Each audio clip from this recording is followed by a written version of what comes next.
All right, we are on the record for the Montessori Peaks Academy Board of Directors General Meeting, Tuesday, September 15, 2020 at 6:33 p.m. And for roll call, Lisa. All right, we have Brittany Horseman, myself, Lisa Myers, Jack Llewellyn, Brandon Smith, Becky Springstead, Beth McDonald, Robin Morrissey, and Christina Grant. We are missing Carmen Center, but we have a quorum. All right. As is our tradition on the Zoom meetings, we will take notice of the mission statement, but we will not read it. And I do notice, Beth, you're not in your normal place. I am. I just have one of those backgrounds and I can't figure out how to make it go away. Oh, okay. Okay, community comments. Does anybody have community comments? Are there community comments? We did have one emailed to all of us. I don't know if we want to read that or address it. It was after our last one, Jack. Yeah. So there was an email that had raised some concern when John spoke last meeting and was talking about ways to cut the budget. He used as an example, we could do something different with the vestibule and the office and stuff. And there was an email that was very impassioned and very correct, that making sure that security of the front entryway and the office and everything is of prime importance. I wrote back and said that was, I think, kind of a spur of the moment as an example, and that those security considerations and concerns would definitely be taken into account, and that there was no likelihood that we were going to sacrifice security or anything else. So I also responded just with a little bit more detail about what that probably meant in some kind of design terms. And I got a positive response back, appreciating the. As I did. Yeah. Okay. Sorry. I just know it was submitted as a community comment, so I wanted to flag it. Thank you for flagging. You're welcome. Other than that, I have no other community comments that I have received. Anybody else? Hearing none. Hey, I put up this on the agenda for like real quick, but I wanted to make sure we took a moment before we kind of got into the full meeting and got into Brian's principal report.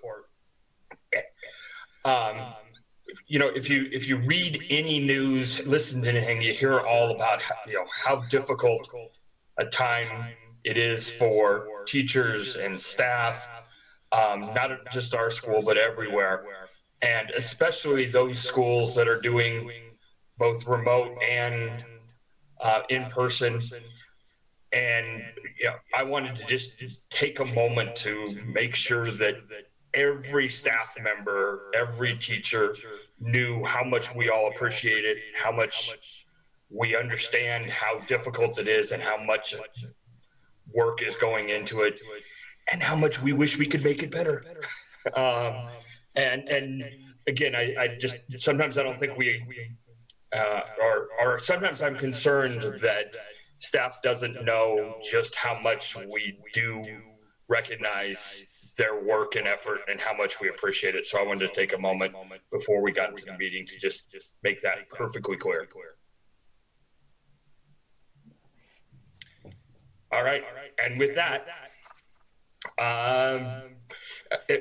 Brian's principal report, and I noted in the email that went with the agenda, we're going to try and keep this fairly streamlined, in large part because I kind of feel like anytime we go, we get much beyond kind of the things that are most critical at the moment.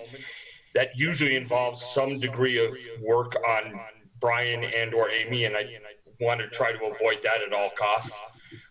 So basically, I'd really like to, we're going to talk about MPA North and a couple other things, but I'd really like to kind of focus on Brian's principal report and the ways in which we can help him and Amy and the rest of the staff, if at all, even if that just means getting the heck out of the way. So anyways, with that, Brian.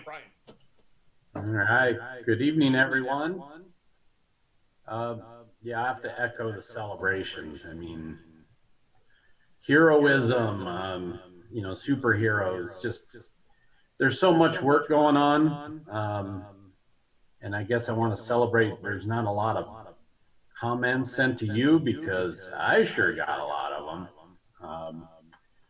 But I think that's where we're just trying to get the boat to plane right now. We're just trying to get up on top of the water, and we're trying to get people out of here before 9 at night. I tell you what, we're asked to do more than ever, and that's offer education in 2 different environments for the first time. And we're still playing with that formula. So I'll make this as short as I can, and just let you know what the big rocks are. Okay. First, I want to say a call to action by the staff. We have a lot more duties than we've ever had. We have to have more staff at the morning car line. It's very organized, things like that. So which cuts into plan time. We have to have more staff after school, which takes away plan time. So people are just stepping up, and you got Mr. Tyler running traffic and Miss Megan running radios at the end of the day. Yes, we're still a little slower than we want to be, but things are getting better. And that's just everywhere around the building, helping kids adjust to this new world. The Montessori reminders, the gentleness. One morning I got busy in here, said, Amy, run out. Can you do my rounds? And she can say the same thing. It's just, wow, teachers got this. They're doing the work. And it's just, what's different is kids are spaced out different in the rooms, and they're wearing masks, and but the work is there, it's authentic. And so I just can't say enough for the staff. We just want to keep fine tuning so it's sustainable. That's going to be the key going forward. What can we tune? What can we take away so that people can get their lives back? Yeah, the national and local stuff just keeps spinning around. Yeah, you hear about a lot of stuff in the media, this, that, and the other, in quarantines. Well, we have stuff going on. We're not at those levels, but us in the office know what's going on because every sneeze, sniffle, cough is scrutinized right now. And I think we're glad to have children in our corner. Christine's been amazing. How long we can stay COVID-free, we'll see. I think some of the biggest issues is adults getting it, parents getting it, and that's how it's going to come into the school. That's the stuff that we're seeing. So we'll see. We will have to adjust on the fly. Just keep in mind, I don't know if we can keep ourselves out of the news, but we'll do the best we can. The restart plan, every time I turn around to update it, there's something more to update. So we'll push that out towards the end of the week, an updated version again. Staffing. We have over 4 kids in remote, just in lower elementary alone. We only have half-time person running that. So with the numbers lagging behind in homeschool, we are going to have to re-administer some staff. Jan and I sat down today. We've come up with a way to push one staff member into that setting to help lower. I haven't told Lower this plan yet, but we will work it out over the next 3 days. We just got to have more support there. We never had enough ability to reduce down to 5 classes and keep enough social distance in the rooms like what we're going to do. I'll give you more updates later. We just got to be able to take time on Friday and work out some of the nuts and bolts. But I don't think parents understand that when you teach all day and you're also doing remote lessons at night, what kind of deal they're getting for their tax money. It's an incredible deal. So we got to fix that. I can't burn staff out. Professional development, again, small work going forward. Assistants have their online training. I'm trying to take the online training as well, so I kind of understand their world. I have till December to finish it. I hope I make it. Let's see here. Daniel and Grace rocked it. Facility looks great. Got the garden even tuned up even more today. I think the big thing moving forward, as Jack said, is just how we're going to maintain the north property. And we're keeping an eye on it right now. It didn't do too well through the snowstorm.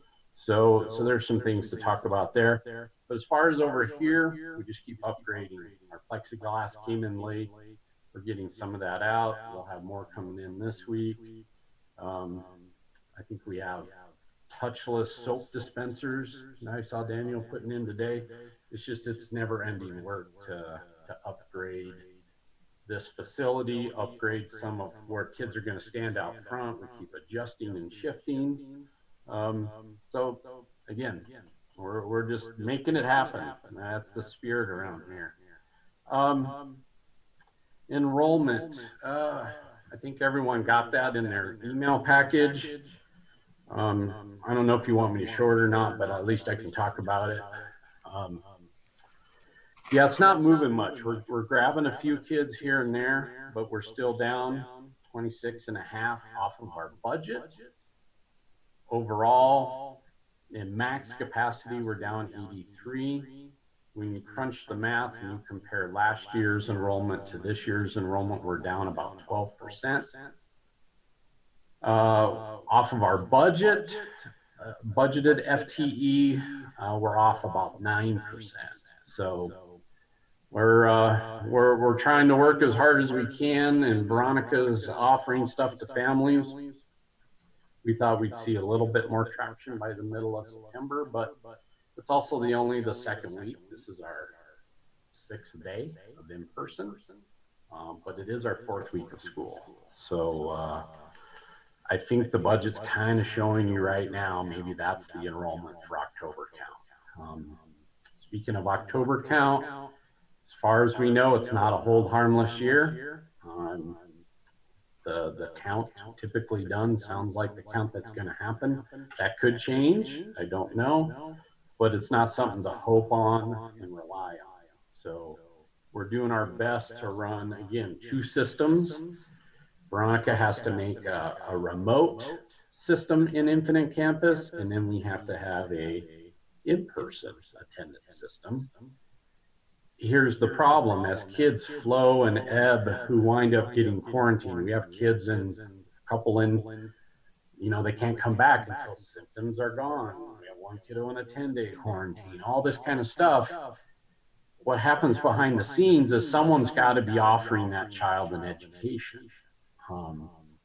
If they're sick 2 or 3 days, it's kind of like normal. But if we see that they're going to be out of school for a week, we have to get a remote plan put together. And that's tricky. We can't keep pushing kids in the Infinite Campus system across those because it's going to confuse October count. So Veronica has to keep attendance in a variety of ways so we can get our full FTE credits come October. We have to have documentation. We got to have accuracy. So it's a lot of work. It's a lot of work to keep track of is that kid in person now, or is that in remote? Where is this one? So it's a lot of systems work that we're trying to polish up. Amy, chime in at any time. Let's see here. The other thing I pushed out to Jack. Lori's been working really hard on coming up with an aftercare plan. And she got done with the proposal today. And Jack, do you want me to share that? I don't know if everybody has seen it. I got Get it out to everybody late. I got it. Maybe I'll just throw it up real quick. Is that okay? Absolutely. Okay, let's see here. While you're doing that, what's the October count window? What's the dates? The dates are September 24th through October 8th. And what's the return date for the quarter, like remote people can go back in person? 19th Okay. October. Now we do have, we have to make accommodations on that. That's not a hard, fast rule, as families have situations. Students on IEPs have different rules around that stuff. Health circumstances, you know, there's just a whole host of things. And Veronica and I in the front office, we just handle it with teachers. We find out what's best. And we're just trying to accommodate families at, I think, a much higher level than neighborhood schools with just hard cut dates.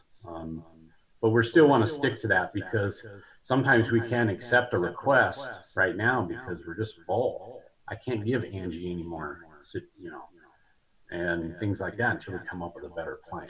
So that's where we're at. Let me switch over to, let's see here. There's the proposal. So I thought Lori did an excellent job here. We've talked a lot about this, but the heart of it is she has about, done through surveys and stuff, there's a good portion, about 59 families that really need this level of care. So the way we would roll is we would offer an elementary care plan, aftercare, which is kindergarten through 6th. And we can get away with this with different staffing. The problem that we have with the primary preschool aftercare is we have lost our certified staffing to do that. So we don't, you know, when COVID hit, people have to leave and find jobs. So we weren't offering a program, so people leave. So this is the plan that we can put together. This is the one that fits under licensure as of right now. So we can put about 30 kiddos in this. Lori has a plan on which, you know, how to maintain it in the gym, how to kind of do a grid system. Again, kind of offer it to the parents that responded through the survey and through the highest need. I think she could fill the 30. Amy's run the math. If we could start it by, what do we say, September 28th? And obviously there's no guarantee on if we're open and closed as a whole school. Maybe segments of the school are closed, but if we can keep it open for about 148 days, the tuition more than covers the expenses. So, which is nice. We're not used to seeing that right now, I have to say. The goal is to help families. This does not include before care. We're just, again, let's get good at one thing, plug in another. Actually, Brian, another. we did include before care because there was only a need for like 8 consistent kiddos. So just doesn't include preschool kids. Right. So we do have staffing to go with this. It just comes down to, is the board comfortable with the risk factor? We can't guarantee cohorting is strong. I mean, when you check all programs, Lori's made the calls, I've made calls, I've talked to other districts and schools, so has Lori. We've done our homework. It's almost impossible to have. We have 17 classes. We'd have to have 17 cohorts. You just can't do it. So there is going to be a little bit of mixing as long as we can maintain social distancing. That's the change. Is we got to socially distance them more, keep them more in level groups, maybe more in cohort groups. Gets a little tricky, but I think Lori's up for the challenge.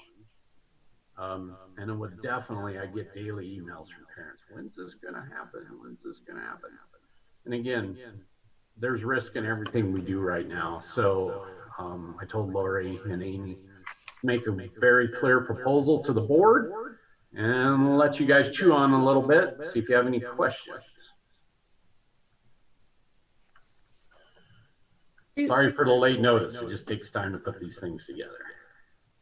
Mr. Bryan, do you know, have we lost families completely unenrolled from the school because we didn't have an aftercare program? Okay. Yes, I had to do a quick transfer on a family last week. The mom had no choice. Okay. You hear the stories. I'm going to lose my job. I got to do this. And so, yeah, anytime you sign the line, there goes full PPR in a different direction. I know. I was going to say, I wonder if there's a way to at least reach out to those families and say we're planning to, if we do approve this, I wonder if there's any way to. Well, Ron has done a good job of keeping track of reasons for leaving, so we could go back through that list and communicate. Yes, that's a good idea.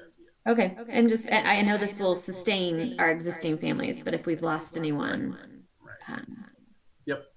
might be worth considering if we as a whole are comfortable with this. Thank you. Sure. So Brian, are you saying other districts and schools are following kind of a similar model? Is that? Yeah, I think we want to run a little tighter.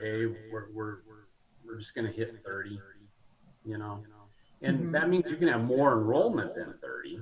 It's just 30 at a time that day. So from the reports we heard, it was kind of a mess for districts that started before us, for programs that started before us. And then the tightening of the protocols had to happen. Otherwise, again, a program like this could close a half a school, if not a whole school, if you don't do it right. So that's the risk factor involved. There's no way for 4 people to, if you look at the numbers there, for us to cohort 15, 16, 17 classes of kids. You just can't. So we have to put in practice just more social distancing, things like that, and maintain lower numbers. Are there any requirements if we do have one of these kiddos that comes down, or an aide in this program, that we would have to quarantine this group, or? Well, it's all traced. So, okay, well, that kid's in whose class? So on and so on. And that's where we follow all those flow charts and call children's, and we figure it out. So it does add a whole nother layer of possibilities in quarantines, because that's what you see at all the high schools. Yeah. So when you're reading in the news, why are they shutting down more high schools? Well, one, the virus is more active at that age. We've known that for a long time. 2, they don't have 7-hour cohorts that kids have to mix and go across groups through hallways. That's what you're going to get. So. Yeah. Yep. I have a question. Sure. Do you have any idea how many families used the before care, after care system prior to COVID? It was a big program. Do you remember, Amy? Yeah, it's a lot more than those that responded. I want to say, even with just drop-ins and that, probably close to 100, I want to say. I can't remember off the top, but Lori knows those well, but it was a lot more than this. Right. Yeah, I think at this point, a lot of people have already kind of, knowing that we weren't starting with the program, they've kind of made arrangements so they don't need it as much as they did before. So. Okay. Thank you. Right. So that's where we're at with that. We'd kind of like your feedback on it. Obviously, I don't know if this is a vote or not, but it's a proposal that we could get this up and rolling. And I think Lori's done her homework with licensing, checking other programs, and we can always see how it goes. Brian, I have a clarifying question. Again, I think Lori did an amazing proposal. This staff that we're asking to do the aftercare, are they going to be a part of those cohorts, or are they going to be separate from them? I think the board might just want to hear that. Are they going to be subbing, or? Oh, I don't. Well, I can answer that. Yeah. So the Thank staff, you. the staff that's going to be working in the aftercare are going to be those that were working in there last year. So they won't be in classrooms. You know, Mary might, who's probably going to be a consistent floater, might, you know, we haven't figured that quite out yet, but really it's going to be Lori and James and Abby. There'll only be two of them. And so they will not be in the regular classroom subbing. You know, Mary's going to probably be the backup. And if we can at some point figure out how to open up preschool, Mary would then stay there where she's already going to be floating. So she'd still be part of that cohort. Awesome. Thank you, Amy. Mm-hmm. Good. Any other thoughts?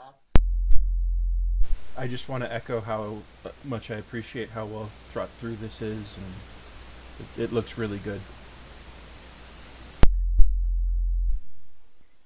I'm What also, do you think, Jack, do we need to vote on this, or is this just something that programming wise as a school we just move forward with? Well, first of all, Brittany, what were you going to say? I was just going to say, I'm also cognizant of the fact that this provides jobs. This provides employment for the people that we're staffing our program that we absolutely want to make sure stay with our community. And Lori, I thank Lori for putting this together as well. But in addition to whatever revenue, addition to the safety discussions, that's another factor to throw in there. I know that we have a lot of factors, but it weighs on my mind, you know, not only enrollment and budget, but how this is impacting our staff and our family in that sense. So, well, those of you that know Lori know she runs a tight ship and she's thought of everything. She's done a ton of research. You know, when she says there's going to be a grid in the gym, it's going to be broken down by classrooms. So those kids are staying together by level, and it's very well thought out. And so I think Brian and I are very confident that we can pull this off if we go slow and we service those families that need it the most. That's going to be the key. We're not going to be doing drop-ins. It's really going to be for those families who need care 4 to 5 days a week, so we can really help them with what they're struggling with right now. For what it's worth, with all those things that Amy said, I just think it's something we have to do. You know, again, at some point,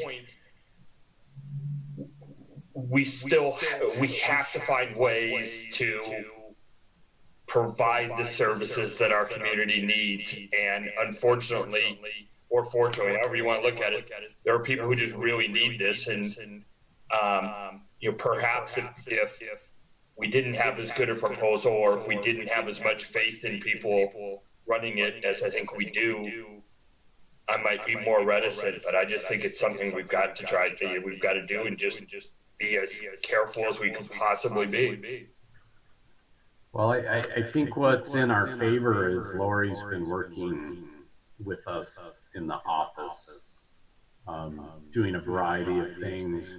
She's in the loop of a lot of our conversations about the protocols and things like that.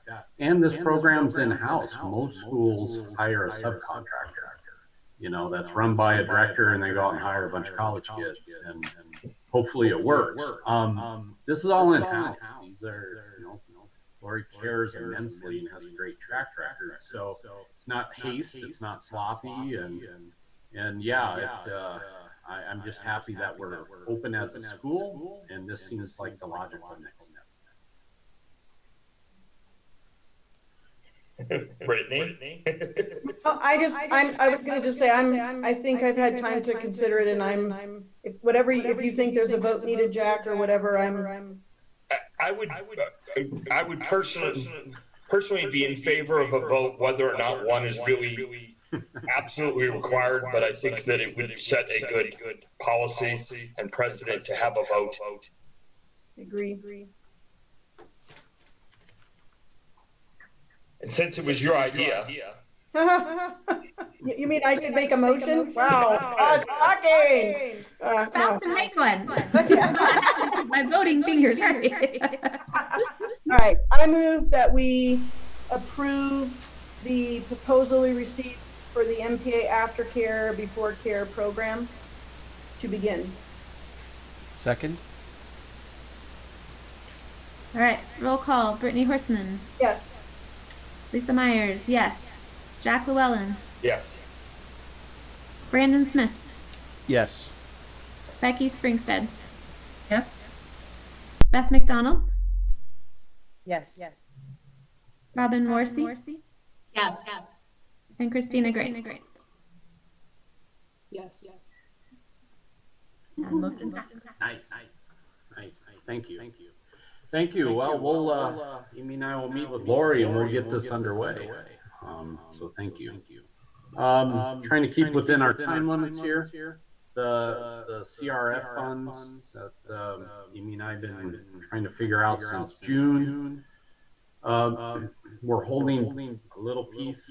Like I said, we're just trying to make sure we can handle unexpected costs, things like that. We've gotten some windows in, HVAC upgraded, plexiglass. We're paying some staff through a very tricky kind of workaround that has to be an interventionist.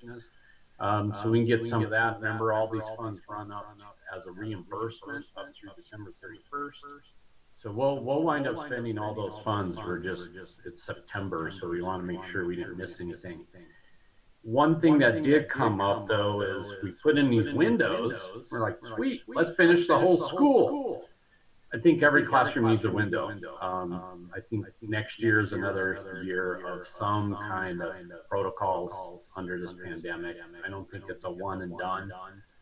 To have a room with no ventilation to the outside is tough. We got the HVAC just booming. We're going to have a higher electric bill because we're just pushing air. We're pushing air to circulate. Anytime you pop a window, pop a door, something like that, now you just are losing that paid for air. So to fit the rest of the building, so every classroom has a venting window, will cost us $18,200 ish. We're struggling because we can't prop doors. I've had to talk with many a staff that if you're going to ventilate a room, an actual human has to stand in the doorway and watch and be secure. With these type of windows that we purchase and have in some of the rooms here in the office too, you can go about your business and still have a secure classroom. So we could do one of two things. We might be able to use CRF funds. We'll have to look at that remaining balance, or we could maybe look at the remaining IP money. So I just want to put that out there. But I think that's a high need. That only half the building has these windows, but the other half has it. And it's not a huge cost, really, in the scheme of things. Especially since we can use other monies and not use general funds.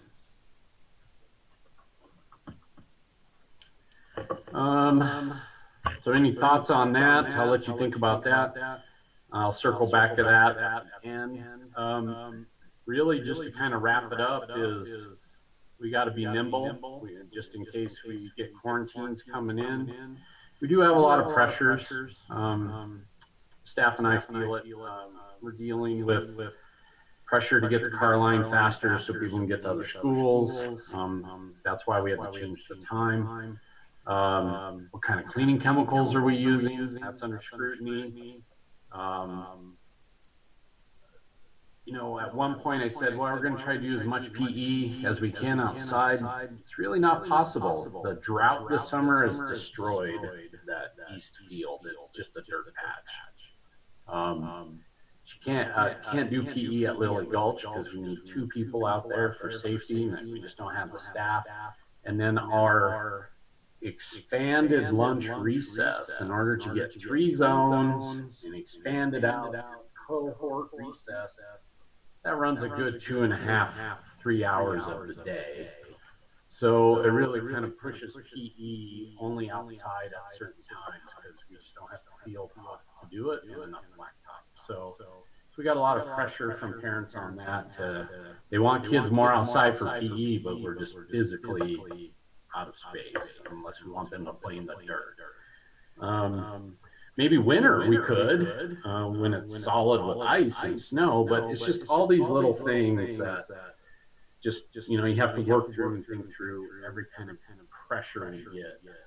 And I'm not saying pressure is bad. It is when it's daunting, and they're relentless, but most of the time just makes us fine tune things. You know, we have some mask issues. Some kids can't wear them, some kids can, some parents don't want them. It's just a never ending daily thing. But I think we're making gains each and every day. The other thing that has come up to my attention is PTA would like to do Dewey's Dash come October 9th, I think was their day, which we have to start promoting it now at this time of year. Again, any kind of outdoor events that could draw parents, things like that. We just want to be very cautious of because we don't even want parents walking around during car line. The adult-to-adult transmission is a thing that we're still, I just keep beating that drum. We want to keep the doors open on this place. We gotta keep the adult part in check. We only have about 10% of our parents wearing masks in the car lines. This is what starts to happen. Policy starts to erode very fast, which has, I think, big consequences in this environment. So I'm just trying to keep tight. I'm not against Dewey's Dash. I'm just saying there's a lot to think through. Jeffco has said, let's move it to the spring, but that is really our choice as a charter.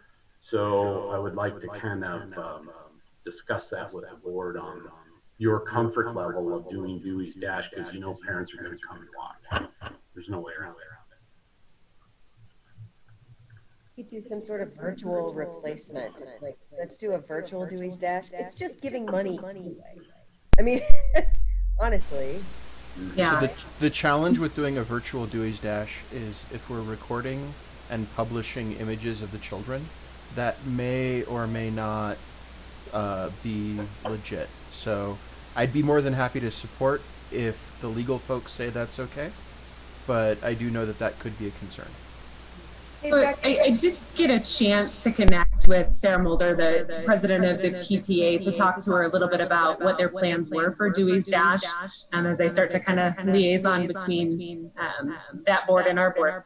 And it sounded like their proposal was to do safe approach where they wanted to have the standard kind of collection of funds. Kids would do the collection and be able to still do the online collection, so that there wasn't necessarily the need for kids to be out collecting dollars. You know, they would be able to do something virtual to collect funds from friends and family, and then they would run the race as an extra gym class. So they would stay within their cohort, they would run it as part of just their class, and so Judy would help facilitate, and there would be, you know, multiple runnings of Dewey's Dash, not one running, but today you get an extra recess and you run, tomorrow another class gets an extra recess and they run, so that they're all running their own races but still doing the same concept. I like that. I think they also said if it was with regard to the parents coming and those sorts of things, that they could also do the fundraising this fall, but actually do the physical run in the spring, where we had more to go on with regards to parents coming to the campus or whatever as an alternative. I know they shared that, but I know their preference was to have it you know, this fall as kids expect that. That's part of our kind of culture. It's been for many years, and I think that was something that was conveyed as one of the reasons why. Do they have a plan for the primary Dewey's Dash? Or was, because I know primary doesn't typically, kindergartners get gym, but not the preschoolers. And I know it's a separate, smaller obstacle course thing, but I was just curious if they'd given thought to how they could facilitate it for that group.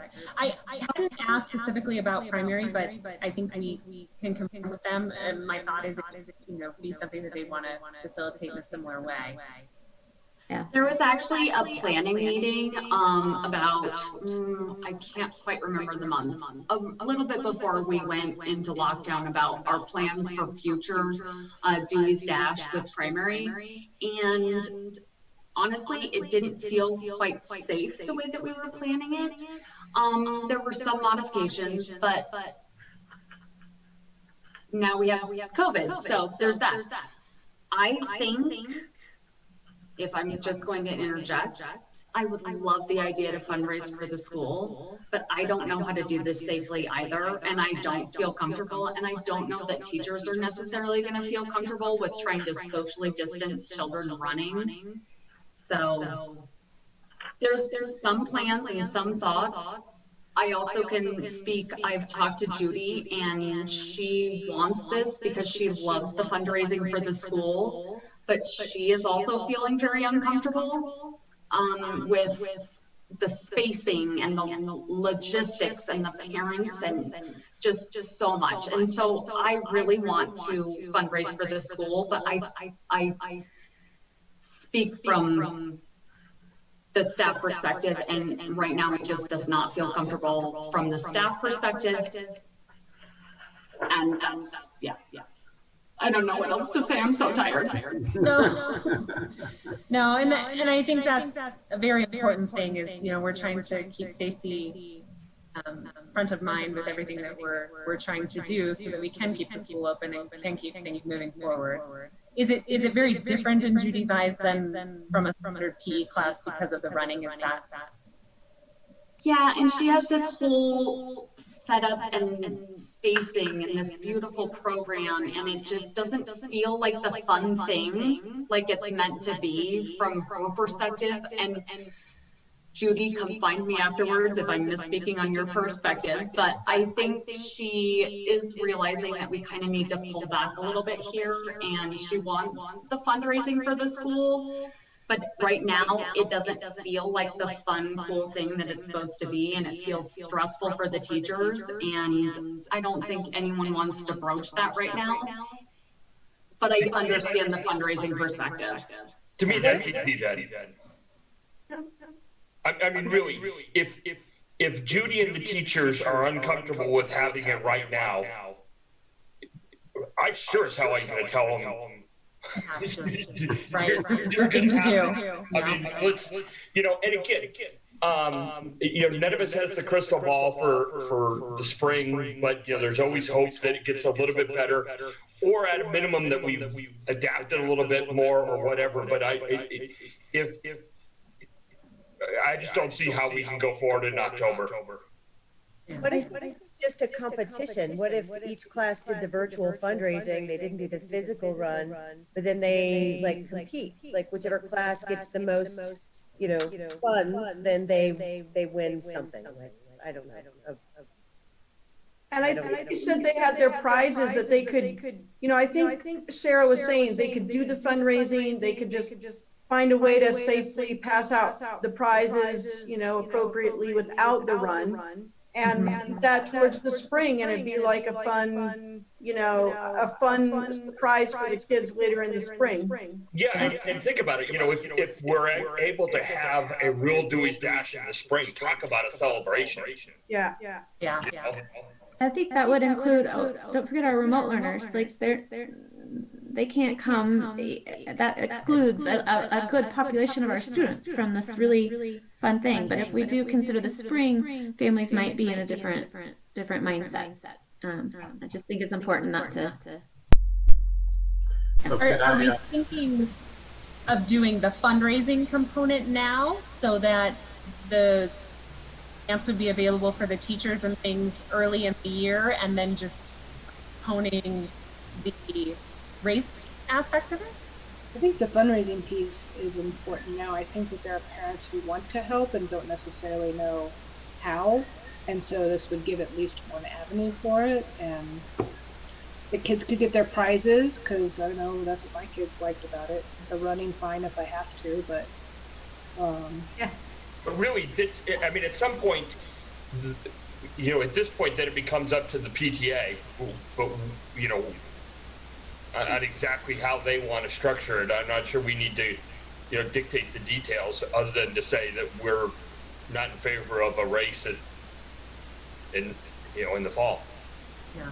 But I think we would want consent that we are in favor that they could at least pursue the fundraising aspect, unless there's something that I'm missing. Right. No, you're right. That we need. Yes.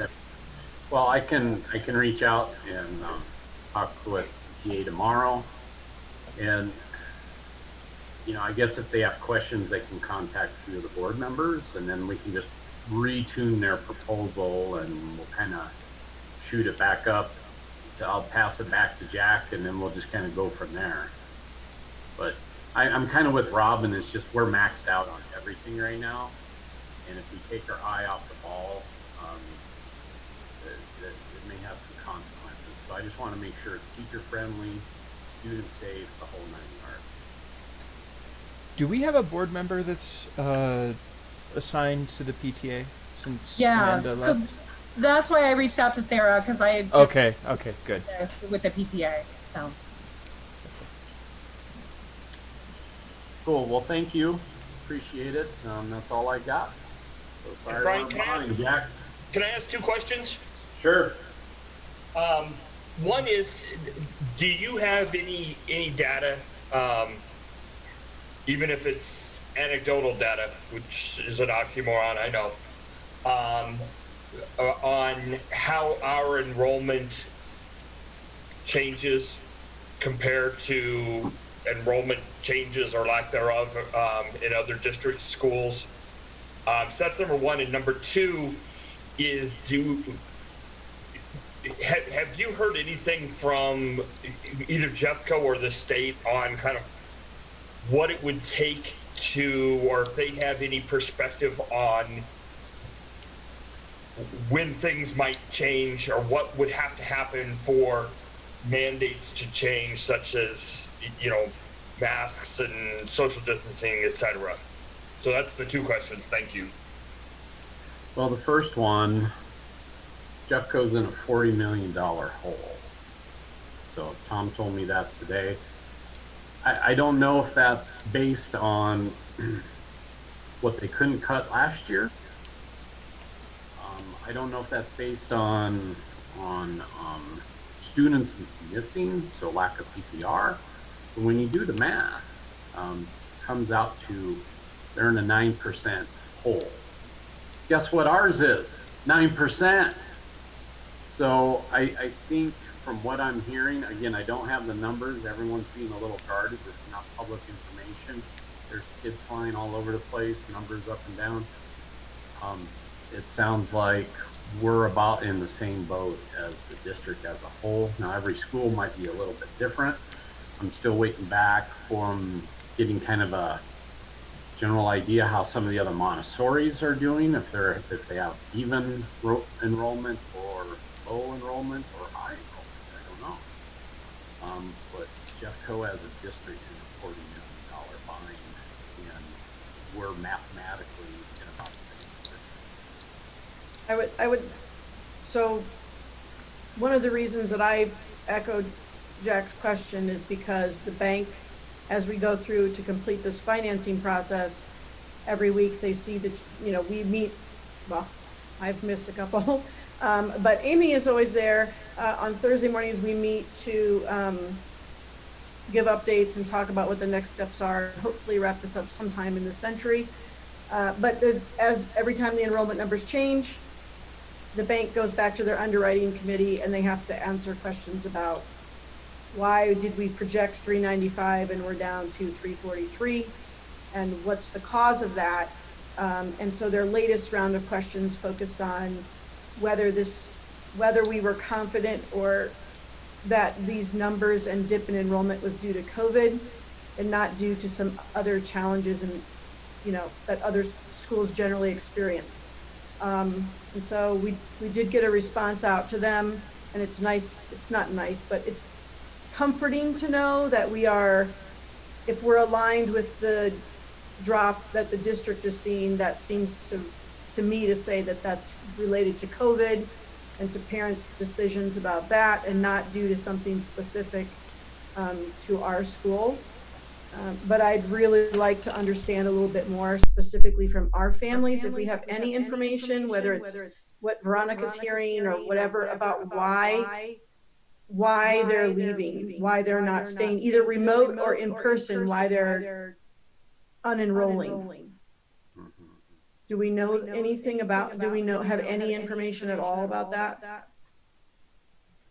Well, we got a bunch of listed stuff, left for neighborhood schools, homeschooling, things like that.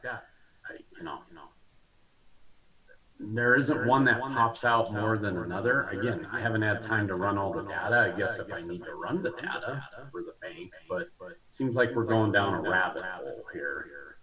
I just want to compare what other schools and districts are doing, you know, and draw an average if we can.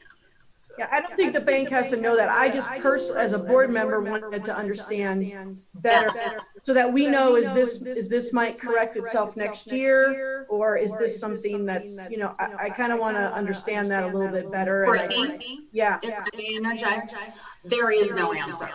From a weird perspective of just that data, there is no answer.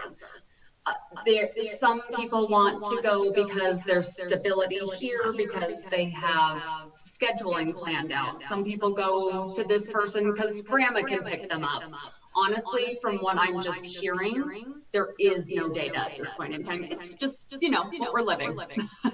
So, but that tells us that it's related to COVID. Like if it's my family situation needs to be altered because of COVID, whether it's my work or my personal whatever, that says it's related to that and not to our school, not to the great work that's happening here. That is my feeling, not data. Yeah, well, that's what I'm trying to. Yep. It's from Veronica's data, it's the same. I mean, like Brian said, it's kind of just all over. There's no specific, like, we don't like your apparel, or we don't like kindergarten, or it's just all over. I moved out of state. I'm homeschooling my kids. I don't want my 3-year-old to go to school. Right. Just we have grandparents in the home. I mean, it's just all over the place. So, yeah. These people that are homeschooling, is there an impression that they could come back? That if they say, I'm waiting, I want to give the school a chance to work everything out, and I don't want to start on the first day. I want to wait and see how it goes. And after 2 months, if everything's good, I want to come back. Is that a possibility? Do families think that, if you know, and I mean, I know you don't know why they're leaving, but, you know. I mean, I think those who are in that bucket have told Veronica, like, I'm going to wait this year out and then we'll see what happens. But okay. Yeah. So it's more of a year-long thing. They're not. Okay. Yeah, that's the way we're seeing it. We do have a list of, and I won't share it, but I will send it to Jack. I'll take a snapshot of all the things that we've collected from families, and you can get a read on it too. You know, and just kind of maybe more eyes on it can make sense, you know, just to look at the reason column. So I'll send you the reason column of the 100 or so families that have chosen to be somewhere else for some other reason. And yeah, you can kind of sort it and kind of get a sense, but like Amy said, it's not just one, it's a lot. And it's sort of the same way with homeschool. I mean, we've lost 15 kids. And it's same, like those families already want to keep their kids home to homeschool them. So the thought of them coming into a school building, you know, I don't know. And, you know, Janet probably has given more information to Brian about that, but that's just another area where it's not just the elementary and the preschool that are down, it's homeschool as well. Mm-hmm. Which we didn't think, but their families are picking other homeschool options that are more days a week than our 1 day a week. So again, we can look at that. It is where we're at, so maybe we can make some sense out of it. Jack's second question about the future. Well, I had pulled up.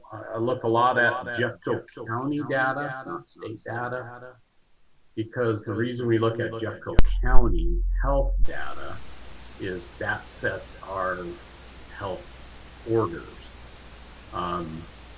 So since Jeffco County has more people than a lot of other counties and has a lot more COVID cases than El Paso County and Mesa County, we have different health orders here. So the question is, I don't think policy is going to get weaker as schools come into play and there's more and more quarantines and there's more and more problems. I expect the opposite. I expect tighter executive orders to come out by county health and loose. That's just my take. Because all these health orders came out before schools, which are a large portion of the population out there, not only staff, but student-wise. We haven't seen the data yet. There's not much of an uptick, but like I said, we're only in our 6th day of school in person. So even though I can say it's 2 weeks, technically we've been in school 6 days. So I see it the other way. So far, no executive orders have really changed, pros or cons. I know how people view that. We're just kind of in a static, hold and wait and see mode right now. So I kind of expect October to be the month that things will move in one direction or another as far as health orders. So you had your screen shared. Can you send that link to me? That was something that I hadn't seen and I very much would like to read. Yeah, and I'll just share it real quick again. So this was the latest one from Jefferson County, so Jeffco County, back on July 27th. I don't think this executive order has expired. A lot of times they just roll over for another month. And then this policy here dictates a lot of Jeffco school policies as well. So yeah, so this is the stuff that we look at, okay?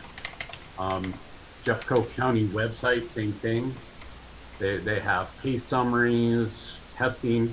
I just monitor it because I want to know what's moving out there.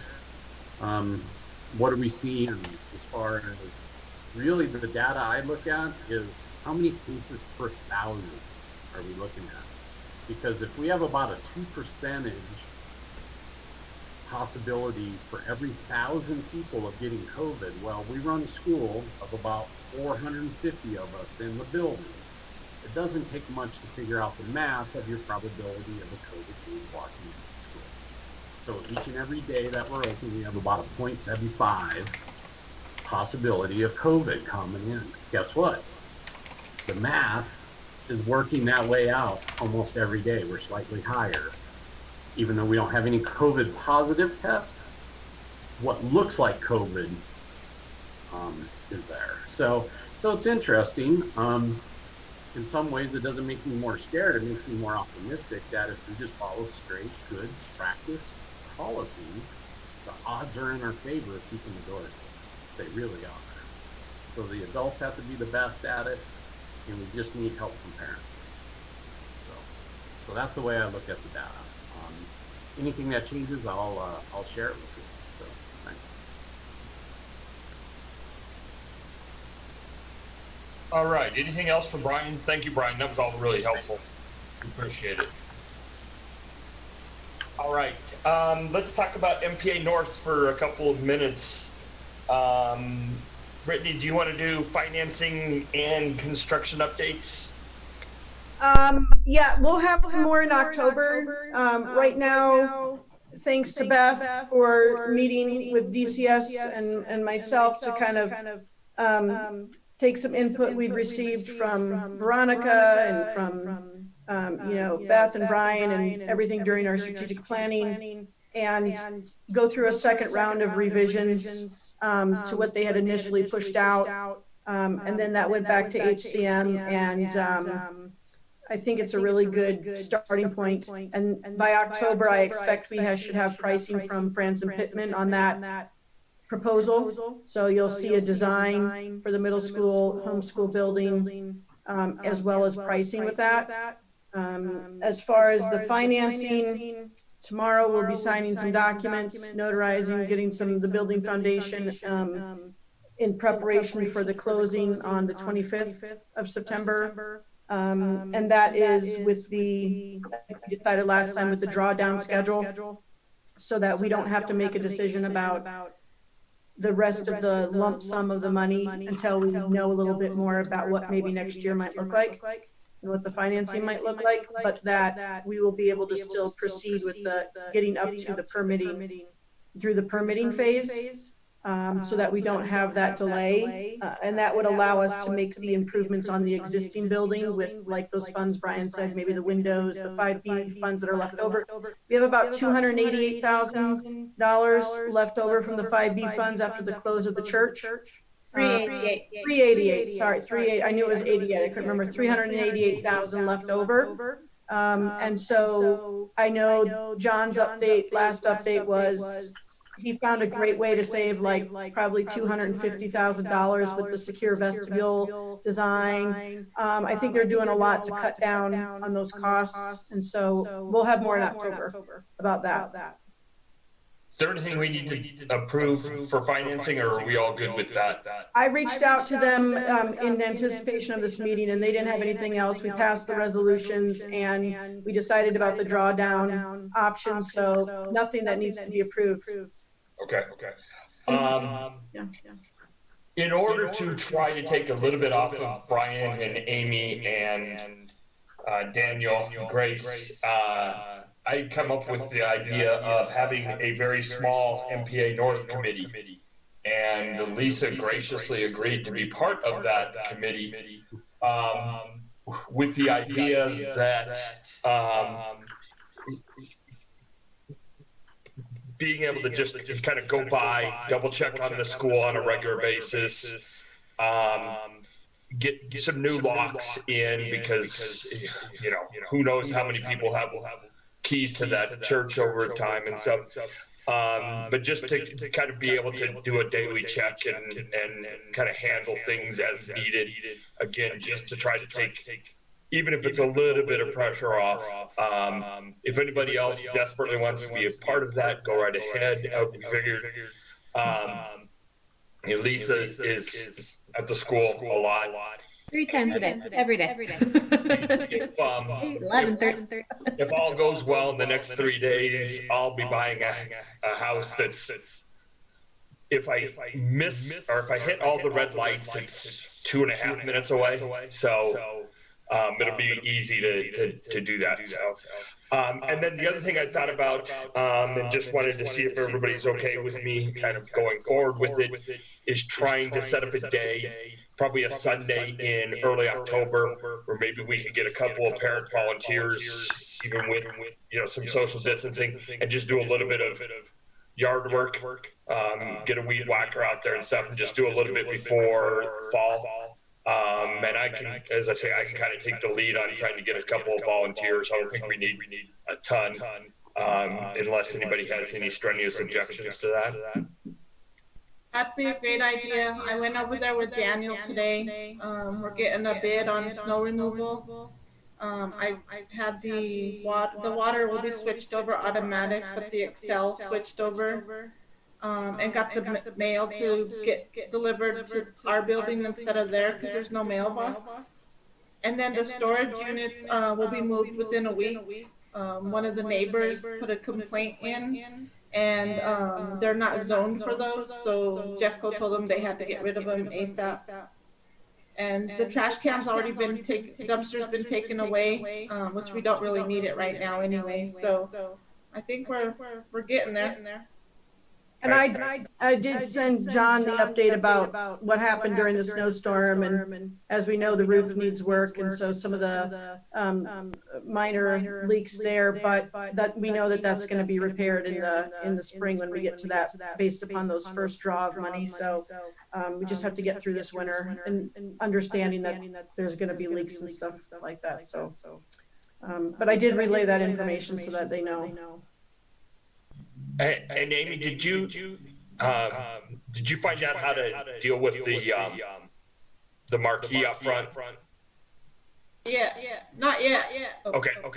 And then I think at some point, oh, you're muted. Amy, you're muted. Oh, that will be my goal next week, and maybe I can take Lisa and Daniel over there with me. Okay.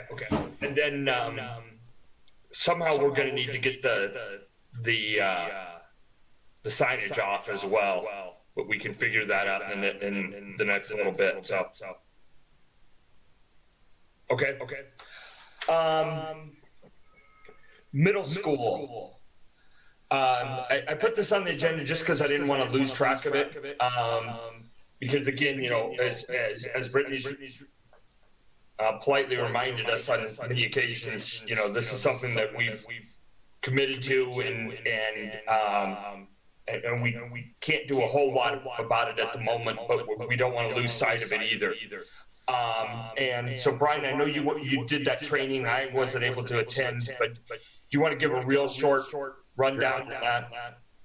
I just attended that webinar on grants for charter school expansions, CC, blah, blah, blah. Basically, they award 10 grants every year out of this money. Typically, they last 3 to 4 years. This money's kind of doled out over 3 years' time. If you look historically at who gets the grants, you got to write something that's interesting. They're not looking for, hey, we want to add 7th grade to our building. That's not it. They want something like something unique, original, something that really hasn't been done before, and it shows a community need. So that's why a lot of urban stuff and rural stuff winds up getting the grants, is because they're like, oh, we're gonna incorporate a school into an art center, and stuff like that. So next year we could have another shot at it, because obviously that ship has sailed, and it's a lot of work. But I think maybe some of the ideas around some of the homeschool stuff could be infused into the middle school model. Jana had some good ideas around kind of being a homeschool resource and a local community kind of place that helps that whole world out there. That's original. See, that has some resonance with grant committees. So I think we're just going to have to spend this year and try to think of not middle school being separate from homeschool, but what could be put in that whole North Campus that's all kind of intertwined and interesting and flexible and novel in a way that even other grants that we could write. If not, it'd be good for us, because that's the marketing piece. If you could write a grant, you just roast your marketing. So that's the way. That's my takeaways from it. And I don't think that's that's not something that, knowing what's on, that's something to look at in the spring. Right. Later, it's not on anybody's plate now. Nobody has to, that gives us a good amount of time. And in between now and then, we can just keep moving forward on the other aspects that we can. And that can fall into place once we understand a little bit more of the security next year. Yep. And I put on here a planning committee, because I think at some point we're going to want to have a committee. But I don't think we necessarily need to decide who's going to be on that tonight. But my thought was, maybe if people wanted to think about it over the next month, and I'll put this back on the agenda for the next meeting, and maybe then if people have, if there's anybody who's got a real burning desire to be, on this committee and to kind of take the charge on really figuring. I mean, again, we're starting from scratch. We got a lot of opportunity to build it however we want, but that also requires a lot of thought and planning. So unless anybody disagrees, like I say, I thought we just raise the idea and then maybe try and do something a little bit more concrete at the next meeting. I think that dovetails with, if you guys have some designs in front of you, you have some numbers in front of that gives a committee something to dig their teeth into and to work off of. So I think that October is a good kind of time to do that. And I also want to remind that we have done a lot of work. Like if you think about what we heard from Seth Webb, if you think about what we heard from Beth, if you think about all of the information that we've collected from Brian about funding, everything from our strategic planning that we have, that is a lot of information. And I think more now it's just kind of like letting that settle and seeing how the numbers work out and what the community looks like over this year, and then make some tough decisions about make a decision about which direction to go in. But you know, I do think that there's been a lot of work put in to get us to this place. Oh yeah, no, absolutely no disagreement there, and I certainly didn't mean to suggest otherwise. Just that there's still a lot to do and a lot of opportunity. I mean, again, I think, you know, as Brian said, you know, we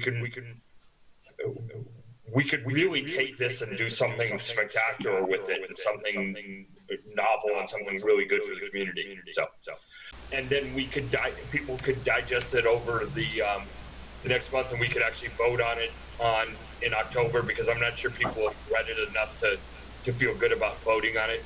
But if you could kind of set the stage for it. Sure. So, just quick show of hands, has anybody read it? Cool. So basically what I go through is I define what technology is. I lay out the problem, which is screens, and the fact that technology's everywhere, that computers are everywhere, but we want to keep the little ones as far away from screens as possible. I wrote this before we were in massive remote learning, so obviously flexibility here, but there are no hard requirements that come from the policy, because teachers are the experts on what their kiddos, what their students need, and I don't think an overarching policy should override the teacher's intuition. But we go through how to teach it, or what. I haven't read it in a while, so so what do we need to be doing at the elementary level? From a physical standpoint, there's really typing and mousing, and those skills are appropriate for a kiddo to get, but with computers as they're taught and presented today, there really isn't more that I can see as being particularly beneficial. In fact, anecdotally, my wife came across a guy who teaches computers in the libraries, and adults are one class of group to teach that are older adults, because they had Commodore 64s when they were younger, and then there are people my age, the old millennials,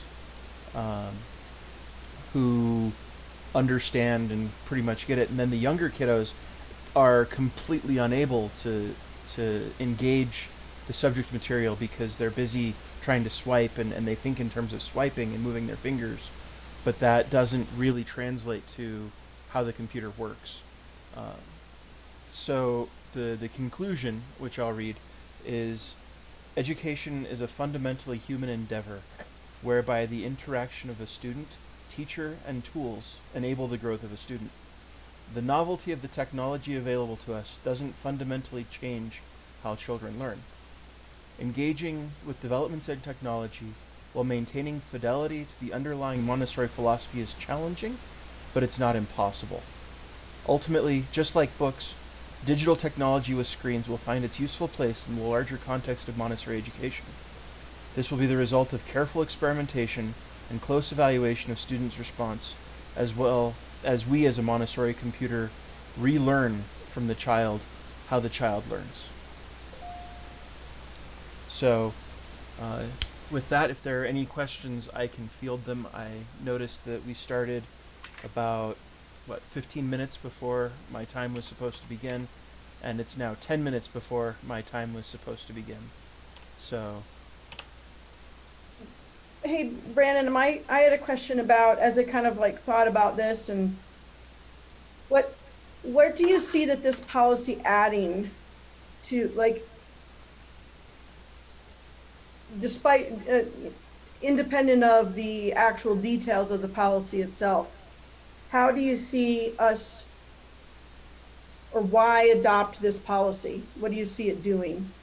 So, as computers proliferate into schools, and have for the last however many years, the Silicon Valley giants who make this stuff all send their kids to a Waldorf school that has 4 computers in the whole school, and the students never touch them because the Silicon Valley giants understand that it's not necessarily beneficial to have kids get lots of screen time for their kids.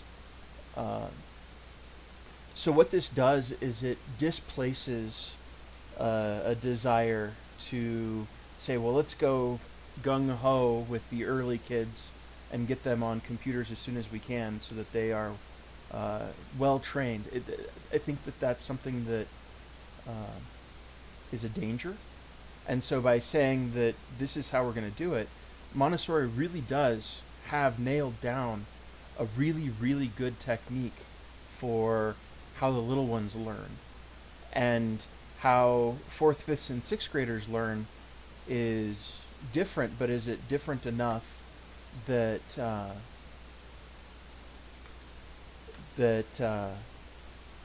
it warrants just dumping a ton of computers into the classroom?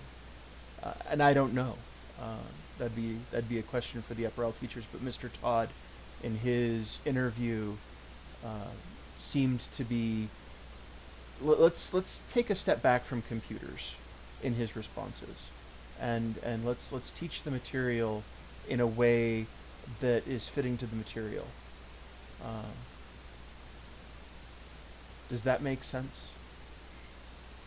Yeah, I mean, having been part of those conversations with the teachers, not upper L, but the lower L ones, but that was back, it feels like light years ago. It was back like a year and a half or a year ago. I just want to make sure whatever we're doing is not just adopting a policy for a policy's sake. It's adopting it for a purpose, and that it's going to be something that it's responsive to a need. And because AMI and AMS, they don't even know what their technology policy is. They're still implementing, discovering, researching.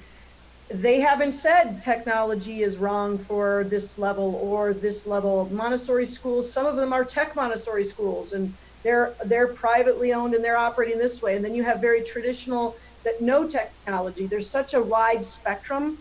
I personally don't feel like we're at a place where we could adopt a policy saying some of these big things that are in here. I'm not saying, obviously, we're going to take a month to think about it. I'm just kind of, my thought process about. May I interject?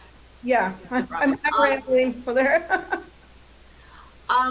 I have been in these discussions for hours and hours with teachers about what technology looks like from a Montessori perspective, and you can go in rounds and rounds and rounds about it. I mean, we could talk about Caroline all day, couldn't we too?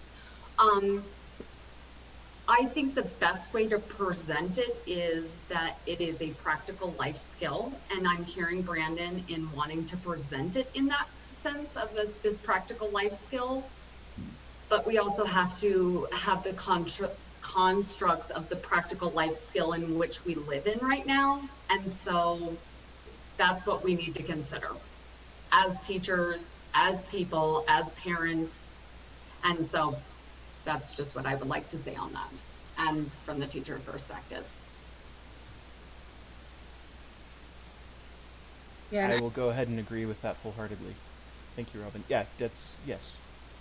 Sorry, Becky. Oh, no, you're fine. I would add that one of the things that I've heard is, we have this wonderful model to prepare kids for the next stage.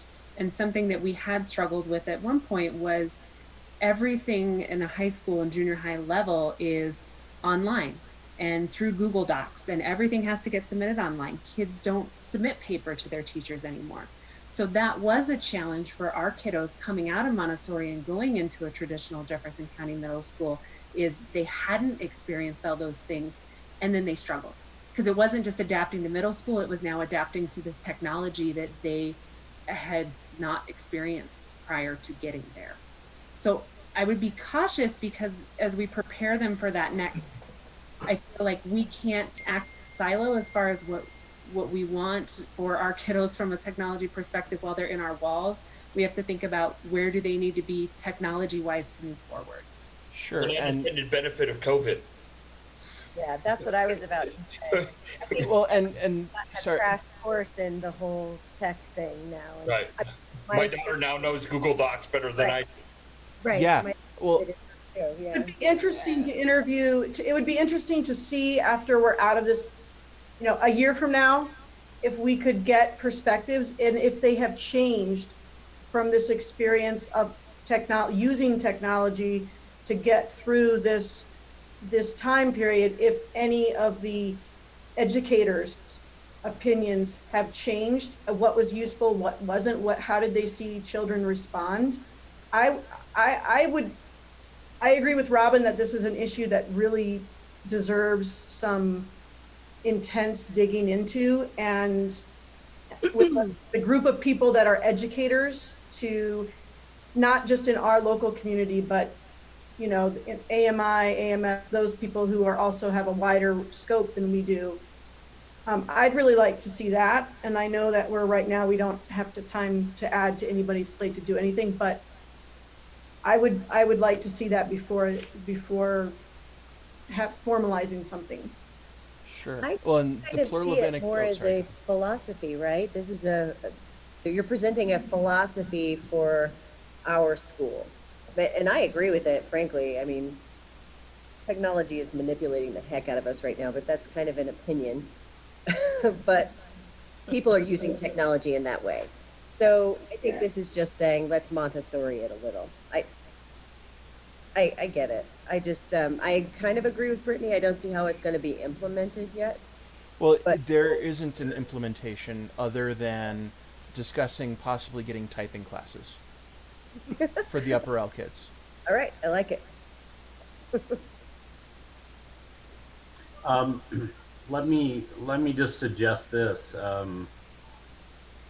As a staff, we're working with some of the tools on Friday out of the assessment playbook, and we're looking at a progress report that'll help guide us to write a social emotional learning goal for our UIP that Beth and I work with accountability.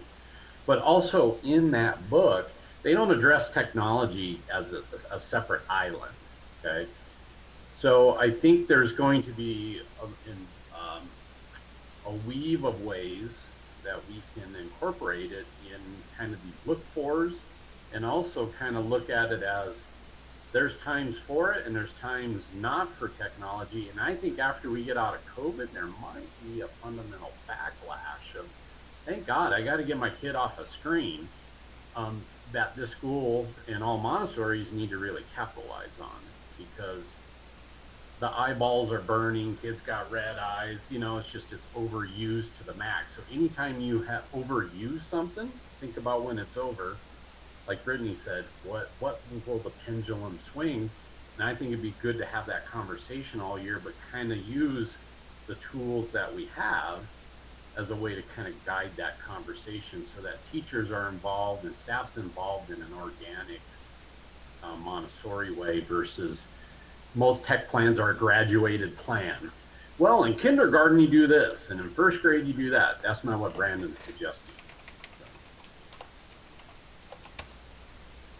And I'll take more of a look at it. The only thing I wanted to add was, I mean, I think COVID has made this more obvious, but the idea of kids understanding technology, and it's great in Silicon Valley, right? I don't need my kid to learn technology in school because I got enough tech here in my house that we're going to be okay. They're going to get it. But if there are families who do not have tech in their homes, and some pieces of tech are practical life these days, you know, what is key for us to make sure kids are leaving elementary school in preparation for middle school, that maybe they're not getting it home because it's just not an option for their family. So maybe something we would look at there. You bet. Well, and Brandon, this did part of it exactly what we wanted to do, which was, you know, start the discussion. And again, we're not under any pressure to ratify anything in, you know, in any time frame, but this is an important component of current and post-COVID world. And so I think discussing it, and as Brittany said, getting some more information is important. So I'll put it back on the agenda for next month. And Brandon, maybe you and I can talk offline a little bit about putting together some more materials for the next meeting. Sure. And between now and the next meeting, the Montessori computer science curriculum that my wife and I have put together to teach computers, like what's going on the inside, we're going to be kicking off our Kickstarter between now and then. So there will be more to look at if folks are curious. Cool. Yeah. All right. Well, thanks for doing that, Brandon. I know that was a lot of work, and I apologize for the delay in presenting it. But bigger fish to fry. Totally understand. Okay. Committee reports, to the extent there are any. Accountability. Anything new? No is an acceptable answer. No. We have our first meeting this Thursday, so we'll have more to report next month. All right. Finance. Nothing that I didn't already say. Amy? We should probably get a meeting set up, but not until end of October, beginning of November. So after we know our count, somewhat our count. Yep. And I'm already revising the budget based on where we're at right now. So more to come on that next month. And Amy, did you put together that 5-year, some kind of financing that built in the middle school costs? Yep. Okay. I'll have to revise that too based on our current count because the numbers kind of. Yep. So, and the delay of a year can you share that with Becky? Because I had a great conversation with Becky about maybe trying to take something off and move forward with a little bit of exploring in that area, the financing for what it would take to run a school, the middle school, and what we would need per student or how many students we'd need to break even. Yep. Not for you or Brian. No. For somebody else. Nothing added to your plate. Just to be clear. And one, like it's not a, but just from a board communications perspective, I'd like to draft something from the board to the community, just kind of welcoming us back, notifying them we've closed on the church property, maybe give them a very top line overview of financial details, which Brittany, I may reach out to you on how much, how little, but I just feel like we owe our community some updates, but I was hesitant to send anything as we tried to reopen school. I felt like the main communications, all eyeballs should have been on that. So I'm thinking like end of this month, if everybody's cool with that, I'll draft something, take a look, send me edits, but then hopefully we can push something out if everybody's good with that. Yeah. What are everybody's thoughts on, I had a good conversation with Lisa about this, She's had good conversations with everybody. I know, right? The amount of what is our general community or parents' understanding of how funding flows to our school and the consequences as they consider making decisions. I don't know, in the sense of where we're at right now, I don't know what everybody's kind of feelings are on what is important to share or not. In a communication like a newsletter, not in, we have our budgets and everything obviously posted and everything, but in this forum. I feel our community probably doesn't fully understand it, what happens when, but I also, you know, this particular communication is going to our current families. It's not going to families who have already made the decision to leave, and left. So I struggle a little bit about like hounding that when this is the community that's still here with us. Now there is some like, make sure you stay with us. But maybe the discussion of the October count, if that's included in there, maybe just a quick explanation could be added that, you know, that's really important because that's how we get funded. Yep. That makes sense. Okay. We'll work that in there. That might be a safest way to. Yeah. Please don't leave.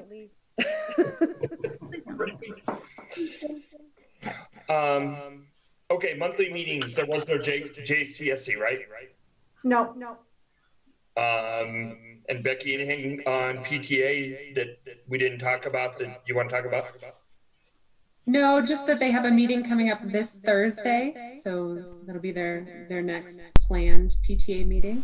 I think the other thing to note is just that a lot of things from a PTA perspective have been put on hold as well. So outside of Dewey's Dash, there's nothing that they're actively working on for the 2020-2021 school year. So they're not planning to do the auction. They're not planning at this point to do the art fair or things that they've done in the past. I think there is rumblings about what could potentially happen for trunk or treat, which I know has been a big exciting thing that presents challenges in itself. So I think they'll come back with a proposal to see kind of what may be able to happen. But outside of that, that's really it for PTA. Let's do that. Jeffco? So, yeah. That was an 8-hour marathon of minutia. Whoa. That, yeah. I like that. Can I use that? Marathon of minutia. I love it. Yeah, absolutely. It's all yours. I wouldn't ask anybody to sit through that one. And nothing that pertained to us. They'd say the charters, they've got this and they're handling it themselves. Or so it actually really made me appreciate the level of effort that Brian and Amy are going through, because the Jeffco Marathon of Minutia is being completely replicated, but by them. By two. So, yeah. And three. So anything to emphasize and reemphasize, let's not add anything to their plate, I am all for. So that's that. And I do have one quick go back, Jack. Yes, sir. Whenever you think it makes sense. Yeah, you're talking. Go ahead. Okay. So real quick, go back to our earlier conversation about reopening, and also keeping in mind, or reopening fully, no masks, parent volunteers can come in, back to normal. And not adding anything to Brian's plate. I'm looking at the data that Brian sent, and in Littleton there have been 0 reported cases in the past 2 weeks. In lots of places around us, it's 0 cases in the last 2 weeks, which tells me that we're doing pretty darn good. I would like to reach out to the larger Jeffco board, see if I can ping Susan, get some of her time, to ask the question: what are the what are the requirements to saying, okay, we're going back? Because that's not a conversation that I've heard anywhere. It's all about the restart plan, and rightly so. I mean, that's where the time and effort needs to be right now. But I think that it would give a lot of hope to parents that are over this, to say we are looking at what does going back to normal look like? So if the board is willing to let me go off and do that, I would love to be deputized so that Brian doesn't have to dig into that at all. And then it's just one person. I'd say you're hired. Okay. There are a couple of reasons which I can go into on an individual basis why this is particularly important to me, but I don't want to take up any more of anybody's time. But anybody, email me, give me a call. I'll be happy to tell you why I really, really, really want to champion this. Be interested in hearing the findings for sure. Thanks, Brandon. Mm-hmm. So I'm good to go off and do reaching out and push for. Reach out to Susan, see if you can have a conversation, see what she says, and then, if you can come back and inform the rest of us, and then we can see if there's something that we as a board should be doing or thinking about, or if it's covered, or whatever the case may be. Well, and also the possibility, because we are a much smaller geographical location, does Jeffco have to be more stringent than we do? And I think the answer is they do, but we still are probably going to be subject to them. So, anyway. You also have to remember that our kids don't just come from this area. We have kids that come from Conifer, Evergreen, Douglas County, Denver, that come to our school. So, oh, great, we're a melting pot. Our kids aren't just around our school. Right. Okay. Yeah, we have a large attendance area. The other thing too, as a principal, I'm a steward of policy, right or wrong. It's my job to uphold what the government says. So, yeah, do I like a lot of this? No, but the biggest thing, my job is to serve teachers. Teachers are nervous as crazy, okay, trying to teach in this environment, because it goes against everything else out there. We still have businesses that won't put employees together, but yet we can stuff a school full of kids and teachers, and the governor hands them an N95 mask. That's our consolation prize, is we get an N95. Well, thank you. I'm being condescending because our call to action is beyond what most people are expecting. Hospitals get full gear, they get training, this, that, and the other. We're just kind of throwing out there. So I take it very seriously. And so any policy that we discuss, you have to weed out as a board, is that your perspective as a parent, or is that for the safety and well-being as a board member for the school, which includes teachers and staff? So that's the fine line. It's hard. It's a dedication, but we live it every day. And so we're going to do the best we can in this environment, because I just know a level of energy from staff and this nervousness from parents, it's exhausting. So, because we work in an emotional environment. That's our business, is emotion. So anyway, I'm just saying that. Be careful what we want to talk about, because we spend a lot of time on it. At the end of the day, I have to uphold policy. Sure. I just want to make sure that I want to start that conversation, because that's an important conversation. I don't want to push things before you can they're safe, but I'm too busy. Yeah. Thank you.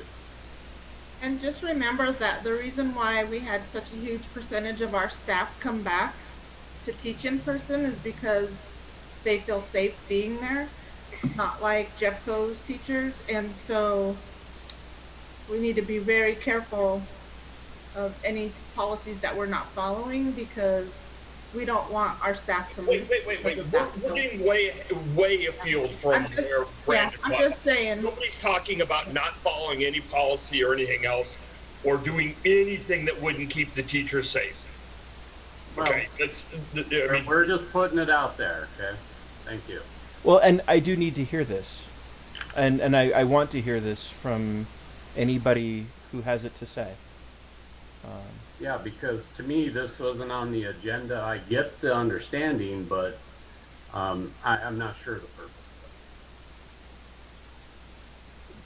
All right. Anything else on that, or Amy, board calendar. Jack was supposed to look at the board calendar and put whatever was on there. I didn't do that. Can you and I coordinate in the next day or so and make sure that whatever needs to get done has gotten done? Do it. Although Jack, I've got it open and I'm not Oh, seeing. do you? it. Okay, thanks. Yeah, we have the counter, so we don't have to bother Amy with that. A lot of times we have it there, so we could just check it Yeah, off. I know. I just didn't have it in front of me. So Most of it is probably on Amy's radar. Quite obviously, she usually told me what was on here. We had the election of a community member and staff director. I think we've already achieved that. So, yay, team. Our board meeting, the school safety plan, review and submit with the board. Did we have that? Does that sound familiar? That's usually those checklists and the drills and everything that's done in the fall, but I don't know, that might look completely different, I'm sure. Oh, no, it's the same. I just haven't sent it to you. Who do you want me to send it to, Jack? Yeah, sure. definitely. Okay, I'll send you our plan. Sorry. Christina. Let's see. No offense, but you guys are worse than the kids. Just saying. Just saying. Wait, I know Mike. Never mind. I did. Board members who need to attend legal training usually offered by the district in October. So, yeah, do we have the information from the district to get to the new board members on that? Has anyone seen it? I have not seen anything. I have not seen anything. They might not be, I thought it might be really interesting this year, considering all of the, boards meeting by Zoom, what's legal stuff on that, so, but I haven't heard. I'll follow up on that and see if I can find out anything about that. And if to the extent that there is something, I'll make sure everybody knows. Okay. Yeah, I didn't do it last year, so I would like to this year. Brian, do you want to talk to the board at all about possible trainings? There are going to be new trainings that are required for K through 3 teachers that we are going to have to either find district subs to find to fall our places in. Neither here nor there. Let's put it on the docket for later. It's just a REDAC update. They want. Thank you, Brian. Yeah. They want all K-3 teachers in the whole state. I don't think it falls under our waivers not to be a part of it. It doesn't.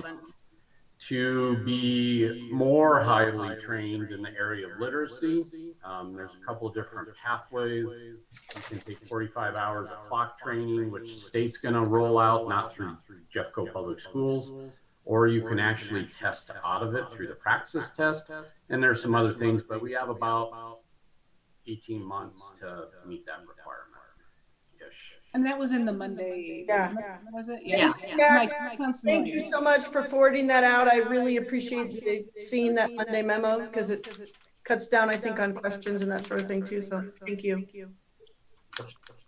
Okay, so legal training, great. Okay, September. We're still in September, yes. Submit certificate of no default to Zion's Bank. I guess we're talking about finance stuff a lot, so it's probably there. And proof of insurance. And technically we would review our strategic plan progress, but we just did that, so I think we're good unless anyone has issues there. September's a busy month. Last thing is the review of the UIP. I think we're good, right, Beth? Yeah, we're so good. That is the last thing for September. Yeah, my understanding from Brian is that the UIP is more of an internal document this year. It's more for our own. For missing data sets, we still have to turn one in with the state. But we'll figure out. I think for us, we want to add what's meaningful to us as a school. We'll throw that in and call it good. See, we are so good. Right. They've asked that we put in a component of emotional and social component. And so Brian charged us to, as a department and as a staff, to figure out what is the most important thing. So we will add that to our UIP. Great. All right. Thanks, Christina, for picking up my slack. Consent agenda. Minutes were sent out. Anybody have comments, concerns, questions? I move to approve the consent agenda. Second. All right. Roll call. Man. Handwriting notes tonight. Not sure why. Feels like college. Okay. Here we go. Brittany Horseman. Yes. Lisa Myers. Yes. Jack Llewellyn. Yes. Brandon Smith. Becky Springstead. Beth McDonald. Yes. Robin Morrissey. Yes. And Christina Gray. Yes. Right. Those minutes have been approved. Jack, I'll sign those and get them to you. Okay. We'll try to get better at that. Or we can just do a whole pile at once. Yeah, we can do 18 at once. It's fine. Anything else before Christina is on? Jumping in there. I was ready. I move. Go for it. I move we adjourn. Go team. Thanks, everybody. Thank you. Thank you. Yeah, tomorrow morning. Bye. Bye.